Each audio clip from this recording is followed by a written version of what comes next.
മോഹൻലാൽ നായകനാകുന്ന തരുൺ മൂർത്തി ചിത്രത്തിന്റെ ഷൂട്ടിംഗ് സന്നിധാനത്തും പരിസര പ്രദേശങ്ങളിലും നടക്കില്ല. പെരിയാർ ടൈഗർ റിസർവിൽ ഷൂട്ടിംഗ് അനുമതി നിഷേധിച്ചതോടെയാണ് ചിത്രീകരണം മുടങ്ങിയത്.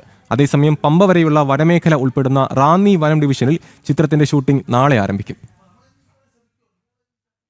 മോഹൻലാൽ നായകനായി തരുൺമൂർത്തി സംവിധാനം ചെയ്യുന്ന അതിമനോഹരം എന്ന ചിത്രത്തിന്റെ ശബരിമല ക്ഷേത്ര പരിസരത്തെ ഷൂട്ടിംഗാണ് മുടങ്ങിയത്. പെരിയാർ ടൈഗർ റിസർവാണ് അനുമതി നിഷേധിച്ചത്. ശബരിമല സന്നിധാനവും ക്ഷേത്ര പരിസരവും പെരിയാർ ടൈഗർ റിസർവിൽ ഉൾപ്പെടുന്നതാണ്. നേരത്തെ ക്ഷേത്ര പരിസരത്തെ ഷൂട്ടിങ്ങിന് തിരുവിതാംകൂർ ദേവസ്വം ബോർഡ് അനുമതി നൽകിയിരുന്നു. ഹൈക്കോടതിയുടെ അനുമതിയും സിനിമാ പ്രവർത്തകർ വാങ്ങി. തിരിച്ചടിയായത് പെരിയാർ ടൈഗർ റിസർവിലെ നടപടികളാണ്.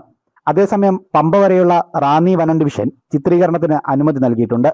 നാളെ മുതൽ ഈ മേഖലയിൽ ഷൂട്ടിംഗ് നടത്തുമെന്ന് സിനിമാ പ്രവർത്തകർ അറിയിച്ചു. നിലയ്ക്കൽ അട്ടത്തോട് പമ്പ വരെയുള്ള വനമേഖല റാന്നി ഡിവിഷന്റെ കീഴിലും പമ്പാനദിക്ക് മറുകരയിൽ സന്നിധാനം ഉൾപ്പെടുന്ന വനമേഖല പെരിയാർ ടൈഗർ റിസർവിന് കീഴിലുമാണ്.